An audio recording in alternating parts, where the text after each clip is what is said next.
Hey everyone, I'm Brittany with Vintage Society Co. and welcome to a little nighttime tour of my bell tent and off the grid living situation with four crazy kittens. So this summer my family and I are living off the grid while we build our new home, so there are currently no utilities or anything set up here.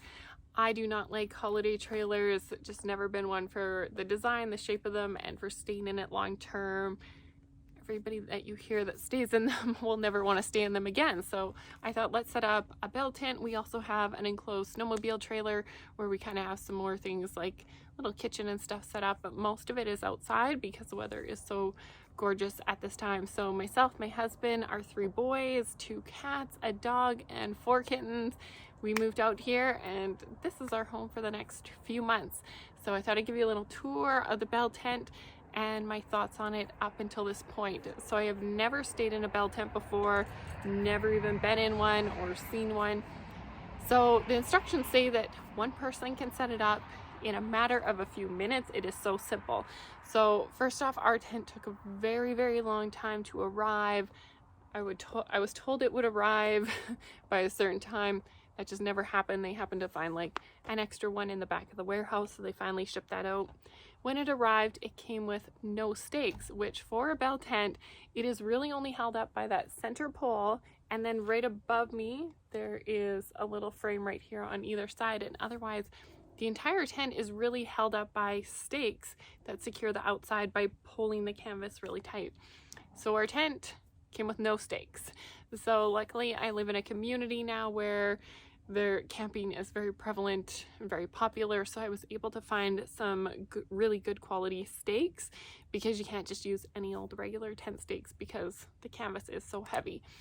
At this point I still have not received the stakes that have come, but the stakes that we did find, we were actually able to hammer them deeper into the ground and get kind of a flush finish with the ground, so it's actually less chirping hazards.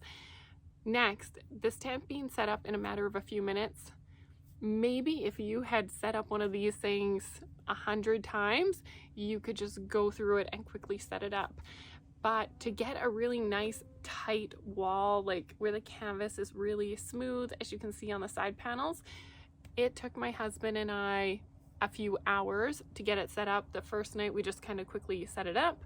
We had water coming in and just the canvas was like really sagged, so we had to kind of restart from scratch, pull every stake very tight to get this like kind of really nice finish, and then it becomes more weather resistant.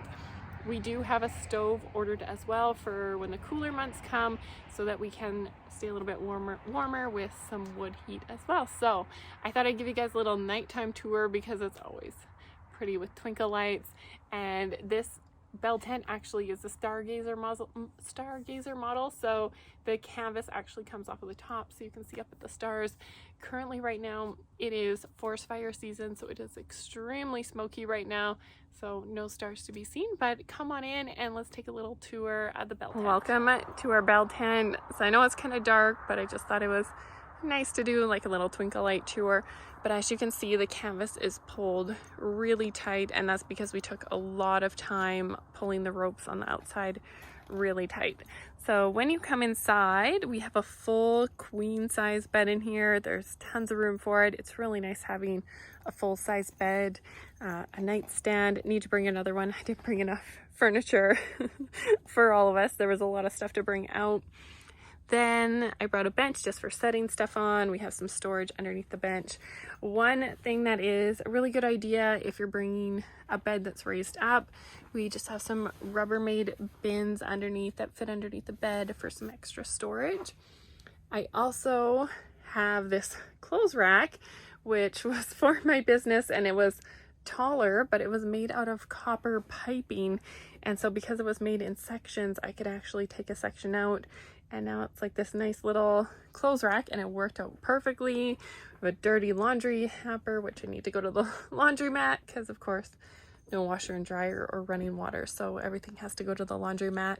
I brought a dresser, which I'm really happy about. It's really nice being able to kind of put your clothes away like you would at home. It makes things a little bit more comfortable, and it doesn't feel like you're living out of a suitcase. And then we have some storage tucked away behind after, so I'll spin you around. As you can see, tons of room for the bed and some fresh wildflowers. And we keep the bottom open so the mesh, so the breeze blows in very nicely. And here's a look up top at the stargazer top, which is really pretty. When it's not so smoky, you can fully see the stars. And then these just come back and reconnect to the side. So on hot days, which weather is really warm right now, then we can fully close it up and keep it kind of cooler during the days. We keep both doors open on both ends and get a really nice breeze going in, and bugs aren't too bad during the day, so that's quite nice. So I hope you enjoyed my little Belle tent tour. You can head over to the blog, find out more details, and thanks for tuning in.